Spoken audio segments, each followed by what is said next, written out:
दुर्दैव आहे की पारदर्शक कारभार करायला काय अडचण आहे सरकारला. म्हणजे कालचंच उदाहरण तुम्हाला मी देते.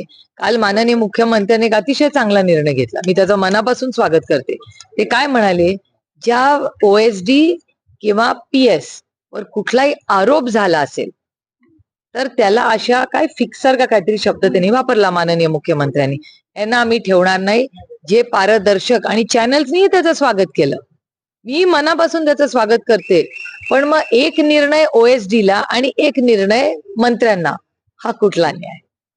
जर OSD आणि PA ठेवताना तुम्ही जर म्हणताय की ज्याच्यावर आरोप झालेत किंवा कुणावर केस असेल किंवा काही कंप्लेन आली असेल तर त्याला आम्ही मंत्रालयात ठेवणार नाही. तर जर OSD आणि PA यांच्यासाठी एक कायदा आणि मंत्र्यांसाठी दुसरा कायदा, ज्यांना शिक्षा झालेली आहे, ज्यांच्यावर आरोप प्रत्यारोप झाले, जे कागदपत्र मंत्रालयात मुख्यमंत्री माननीय उपमुख्यमंत्री सगळ्यांना दिलेले आहेत, मग त्यांना का वेगळा न्याय? मग जर तुमचं सरकार खरंच भ्रष्टाचार मुक्त असेल तर वॉशिंग मशीन सिलेक्टिव्हली नाही चालणार. कोकाटे आणि धनंजय मुंडे यांनी राजीनामा द्यावा असं त्यांच्याही पक्षात दबाव वाढतोय की दुसरा एक प्रवाह त्यांच्या पक्षात एक की नको आरोप होत राहतात. त्यांच्या पक्षात काय चाललंय याचं मला माहिती नाही. मी नैतिकतेवर विश्वास ठेवते. या महाराष्ट्रामध्ये नैतिकतेवर काम अनेक वर्ष झालेलं आहे आणि बऱ्याच मंत्र्यांनी नैतिकतेने राजीनामे दिलेत आणि मला माझ्या अपेक्षा माननीय मुख्यमंत्र्यांकडून आहे. कारण का काल मला खूप आनंद वाटला त्यांचं पब्लिक स्टेटमेंट, आणि फर्मली बोलले ते की भ्रष्टाचाराचा आरोप, इन्क्वायरी काही असं मी सहन करणार नाही. OSD आणि PA हा असा ठेवता येणार नाही. माझी एवढीच प्रांजळ विनंती माननीय मुख्यमंत्र्यांना आहे की एक नियम भ्रष्टाचाराचा मंत्र्यांना किंवा इन्क्वायरीचा आणि दुसरा OSD आणि PA ना, हा कसं न्याय आहे मला काय सांगा. नैतिकतेच्या ह्याच्यावर आधी मंत्र्यांनी काही बरं वाईट झालंय का हे देखील तपासावं किंवा संशय व्यक्त केलाय. संदीप क्षीरसागर गेले महिनाभर असं म्हणतायत. त्यामुळे संदीप क्षीरसागर गेले म्हणजे महिनाभर मी त्यांचं TV वर ऐकते की सापडत नाही, असं कसं झालं. त्यामुळे ह्याची पारदर्शकपणे याची इन्क्वायरी झाली पाहिजे. आजच सकाळी मी मुंडे कुटुंबांशीही बोलले, कारण का त्यांचाही फॉलोअप महादेव मुंडेंच्या खुनाचा चाललेला आहे. त्यामुळे देशमुख कुटुंब असेल किंवा महादेव कुटुंब असेल, आपलं मुंडे कुटुंब असेल, या दोन्ही कुटुंबाला न्याय मिळण्यासाठी आम्ही पूर्ण ताकदीने राजकारण बाजूला ठेवून आमचा प्रयत्न आहे की त्या दोन्ही कुटुंबाला न्याय मिळावा. आणि परभणीची जी इन्क्वायरी चालली आहे ती कुठपर्यंत गेलेली आहे हेही सरकारने आम्हाला सगळ्यांना सांगितलं पाहिलेलं की नैतिकता आणि यांची भेटच नाही कधी झाली. ते जेव्हा मी ऐकलं तेव्हा मी वाटलं होतं की अरे सुरेश दस असं काय बोलतात. आता ते खरं वाटायला लागलं. कारण का बघा ना, एक्स्टॉर्शनचा आरोप, त्यांच्या जवळच्या लोकांनी खून केलेले आहेत असा आरोप, म्हणजे आरोप झालेले सांगते, मी आरोप करत नाहीये. प्लीज हे नीट दाखवा किंवा परत प्रश्न विचारला तर नीट विचार. हे आरोप मी एकटी करत नाही, सगळे लोक बोलतात. त्याच्यात कम्प्लीट पॅकेज झालंय त्यांचं. भ्रष्टाचार, खंडणी, त्याच्यानंतर शेतकऱ्यांचं एक्सप्लॉयटेशन, हार्वेस्टरचा घोटाळा, पीक विम्याचा घोटाळा, कौटुंबिक हिंसाचार. राहिलंय काय मला सांगा ना, कुठली कंप्लेन राहिली आहे? दुर्दैव आहे की महाराष्ट्रामध्ये अनेक मंत्र्यांवर असे आरोप होत आहेत. आणि मी म्हणते नैतिकतेवर थोडा वेळ बाजूला राहा.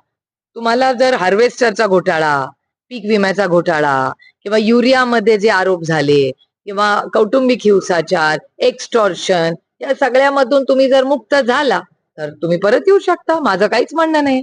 किंवा ज्यांना 2 वर्ष आता ज्यांना ऑलरेडी त्यांना शिक्षा झालेली आहे, तर शिक्षा तर झालीच आहे ना, कोर्टाने केली आहे ती, काय आम्ही नाही केली. आम्ही विरोधक म्हणून मी बोलतच नाहीये. मी नैतिकता आणि महाराष्ट्राची संस्कृती आणि काल माननीय मुख्यमंत्र्यांनी घेतलेला निर्णय, तर PA आणि OSD ला एक निर्णय, एक नियम कायदा, एकाच सरकारमध्ये नैतिकतेवर 2 नियम कायदे कसे असू शकतात, ते त्याच्यात समानता असली पाहिजे. OSDच्या दिवसा पक्ष तुम्ही टिकू देणार नाही असं करून असं त्यांनी तक्रार केली आहे, असं सामनात्मक लिहून. शक्यता नाकारता येत नाही, पण माझं एवढंच म्हणणं आहे, मी खूप विनम्रपणे माननीय मुख्यमंत्र्यांना विचारू इच्छिते की PA आणि OSD ला एक कायदा, मग त्याच सरकारमध्ये मंत्र्यांना आणि आमदारांना दुसरा कायदा कसा? माझं म्हणणं आहे, जर खरंच पारदर्शक काम करायचं असेल तर करा पूर्ण ताकदीने. जर देवेंद्रजींनी भ्रष्टाचार मुक्त महाराष्ट्र उभा केला, मी स्वतः सुप्रिया सुळे त्यांच्या ताकदीने उभं राहील, पण सिलेक्टिव्हली होणार नाही आणि वॉशिंग मशीन बाजूला ठेवायला लागेल.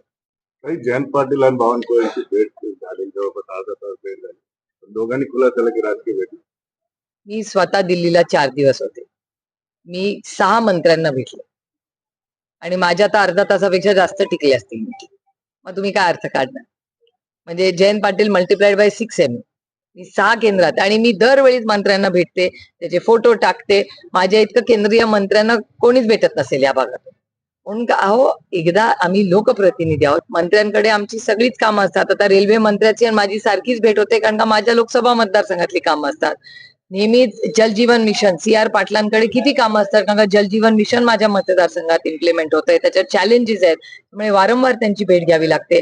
आता मी इन्कम टॅक्सच्या सिलेक्ट कमिटीवर आहे, त्याच्यामुळे फायनान्स मिनिस्टर, अर्थमंत्री निर्मलाजींची अनेक वेळा मी महाराष्ट्राच्या वतीने आणि राष्ट्रवादी काँग्रेस पक्षाच्या वतीने नेहमी बजेटवर मी बोलते, त्यामुळे माझे आणि खूप वेळा एकत्र भेट होते निर्मला सीतारामनजींची, किंवा अनेक वेळा परदेशात माझ्या लोकसभा मतदारसंघ किंवा महाराष्ट्राचं एखादं मूल किंवा कुटुंबाला अडचण असेल तर जयशंकरजींना अनेक वेळा बोलणं होतं.